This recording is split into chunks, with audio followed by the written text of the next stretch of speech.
Off with this really heavy line from Choi Young-do. He says he's too embarrassed to face his sister. This one idea is the key that unlocks pretty much every dramatic fight and emotional breakdown you see in the show. And that key is cheomyeon, which you can kind of translate as face. Now, this isn't about your personal feelings.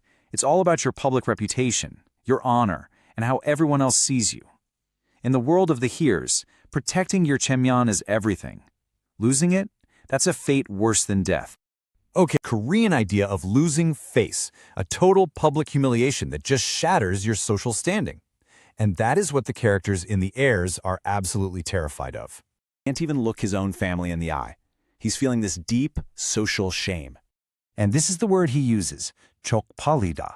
This is not your everyday, oops, that was awkward. No, this is a deep, soul-crushing humiliation.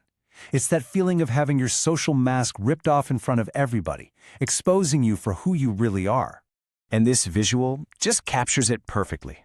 Jjok-pal-ri-da is a total breakdown of that social image you've so carefully built. Here, we have a character asking, "Can credit with my money?" This is such a classic power play, and it all comes down to our next word, which is all about these little status transactions. That word is Saeng-saek-nae-da. This is what happens when someone does something for you, maybe something small, and then makes a huge deal out of it, so they look amazing and you feel like you owe them. They're basically trying to cash in a good deed for some public recognition and a little status boost. This is the perfect way to think about it. Third key word, a really visual and kind of aggressive term for flirting. The word is Kkori-chi-da. It literally means to wag one's tail like a dog or a fox might do.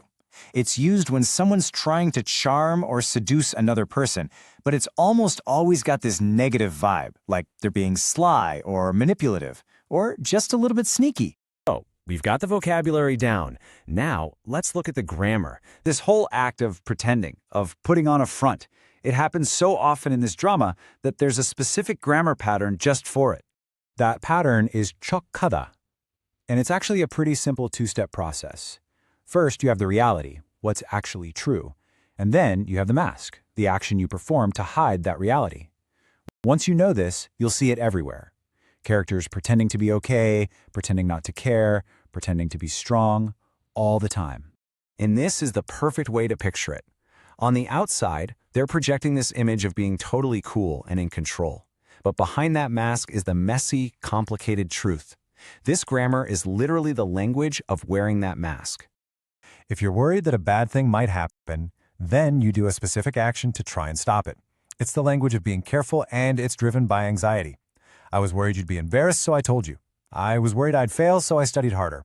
You'll start hearing it constantly. A super quick rundown of everything we've learned. It all comes down to these 5 key things. Jjok-pal-ri-da for that crushing public humiliation. Saeng-saek-nae-da for playing those status games. Kkori-chi-da for that sly, sneaky flirting. And then the grammar. Jjok-pal-ri-da for pretending. And ilka-ba for worrying. This is the secret language of the Heirs. All right, now it's your turn. I want to see your best, most over-the-top, dramatic K-drama sentence using one of the words or grammar patterns we talked about today. Drop it in the comments below. Thanks for hanging out and breaking down some real Korean with us.